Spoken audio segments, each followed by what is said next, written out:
You might find this surprising, but staying silent and focused is crucial for what's about to unfold. This video is designed for the chosen ones.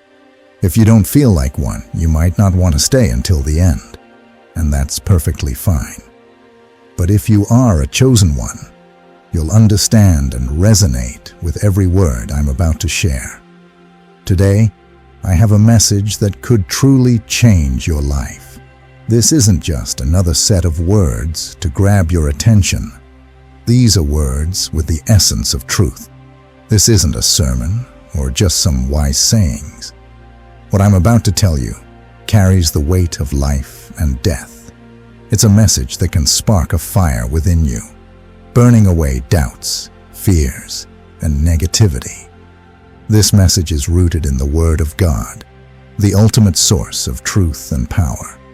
I'm here as a messenger, calling out to the chosen ones. It's time for you to realize that your words have the power to shape your destiny. Proverbs 18:21 tells us, "Death and life are in the power of the tongue, and those who love it will eat its fruit." This isn't just a poetic statement or a metaphor.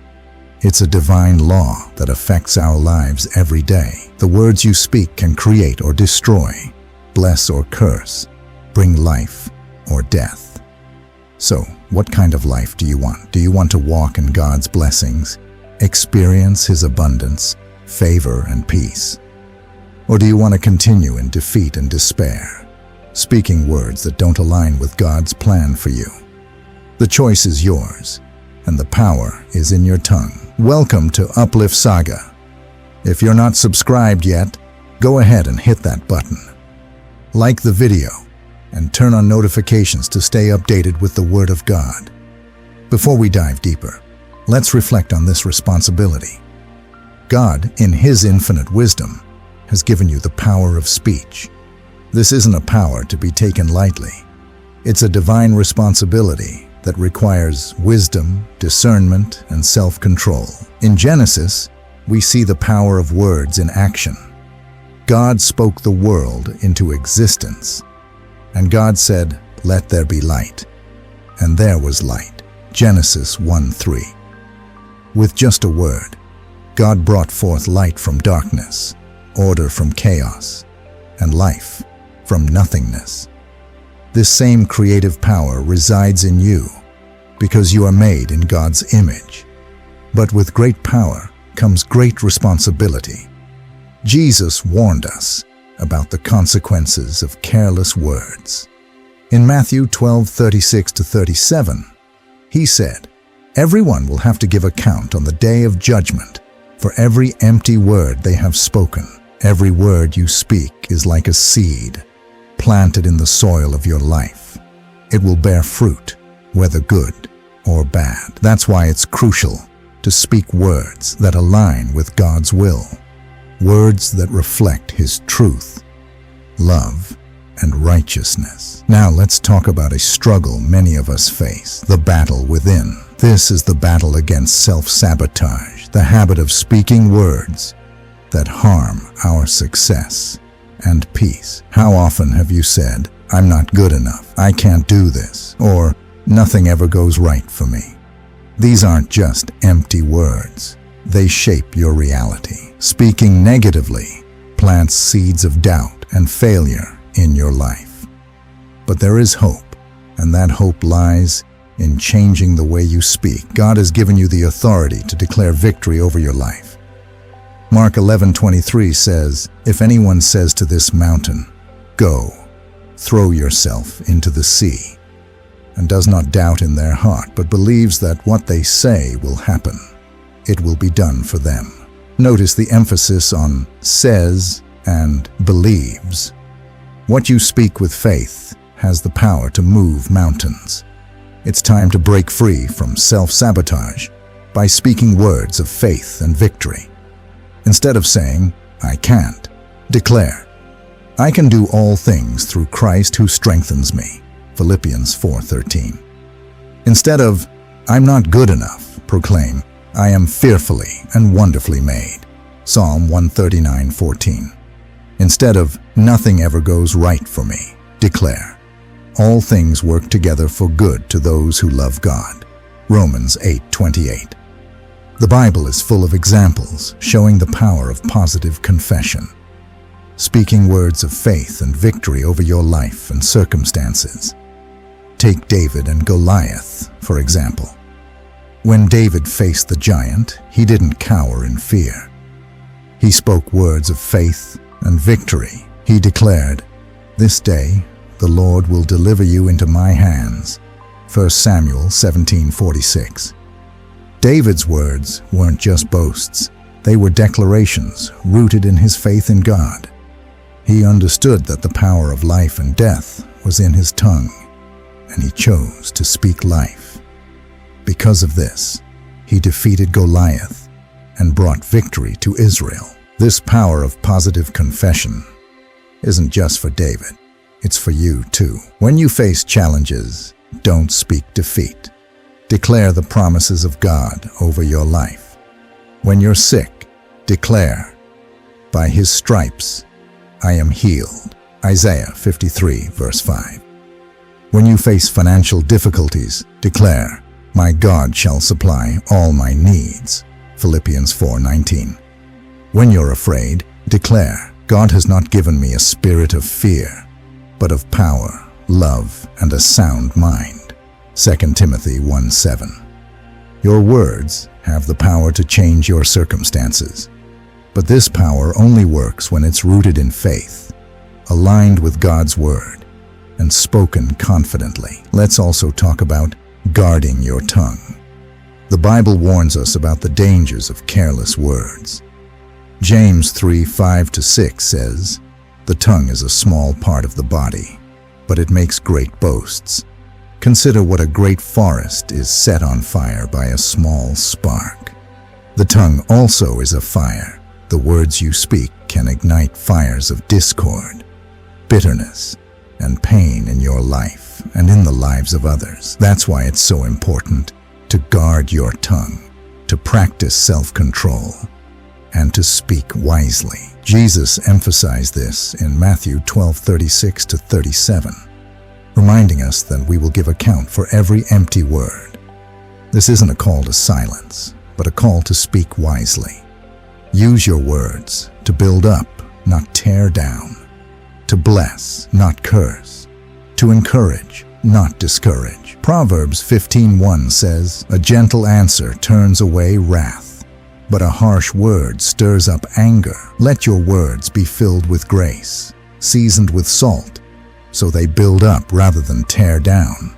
Colossians 4:6. Sometimes the wisest thing you can do is remain silent. Ecclesiastes 3:7 tells us there's a time to be silent and a time to speak. Wisdom lies in knowing the difference. There are moments when silence is the most powerful response, especially in anger, frustration, or pain. Jesus modeled this discipline during his trial before Pilate. Despite the false accusations and injustice, he chose to remain silent. Matthew 27:12-14. His silence wasn't weakness, but strength, a testament to his self-control and trust in the Father's plan. So what practical steps can we take to ensure our words give life, build up, and align with God's will? 1. Meditate on God's word daily. Psalm 19:14 says, "Let the words of my mouth and the meditation of my heart be acceptable in your sight." Fill your mind with God's word, and it will overflow into your speech. Make it a habit to read and meditate on Scripture daily. As you do, God's words will become a natural part of your conversations. 2. Pray for wisdom and discernment. James 1:5 encourages us to ask God for wisdom. Before you speak, pray for wisdom and discernment. Ask God to guide your words and to help you speak in a way that reflects His truth and love. 3. Practice self-control. Proverbs 13:3 says, "He who guards his mouth preserves his life." Self-control is essential when it comes to guarding your tongue. Practice holding your tongue during moments of anger or frustration. Instead of reacting impulsively, take a moment to think before you speak. 4. Speak words of life and encouragement. Ephesians 4:29 instructs us to speak words that edify and impart grace to the hearers. Use your words to build up and bless others. Compliment people, offer encouragement, and share positive thoughts. Your words have the power to uplift and inspire. 5. Surround yourself with positive influences. 1 Corinthians 15:33 warns us, evil company corrupts good habits. The people around you can impact your speech. Surround yourself with those who speak life and encourage positive thinking. Their influence will help you maintain a positive and uplifting speech. 6. Reflect on your words daily. At the end of each day, reflect on what you've said. Did your words build up or tear down? Did they align with God's word? If you've spoken carelessly, confess it to God and ask for His guidance. Regular self-reflection helps you stay mindful of the impact of your words. Let me share a testimony to illustrate the power of words. John lived a life filled with anger, bitterness, and despair. His words were sharp, cutting, and destructive.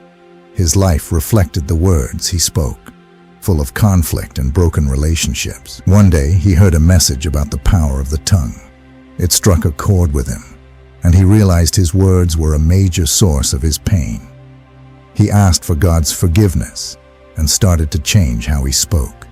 He began studying the Bible, praying for wisdom, and consciously choosing to speak words of life and encouragement. As he transformed his speech, his life also changed. Relationships were mended, his heart was filled with peace, and he experienced joy and abundance from aligning his words with God's will. As you absorb this message, let it motivate you to act. Share it with others who need to hear it. Many people are struggling silently, wondering if their faith is worth it. Be the voice that reminds them that God sees them and that their words have power. Comment Amen if you believe in the power of your words. Let's come together, chosen ones, and walk in the authority God has given us. Let's use our words to inspire hearts, to free those who are captive, and to bring the light of Christ to a world in need. Let's close in prayer. Heavenly Father, we thank you for the gift of speech. We recognize the power of our words and the responsibility that comes with it. Help us to speak words of life, faith, and love. Guard our tongues, Lord, so that we may glorify you in everything we say. Grant us the wisdom to know when to speak and when to remain silent. Let our words bring healing, encouragement, and hope to those around us. In Jesus' name, we pray. Amen.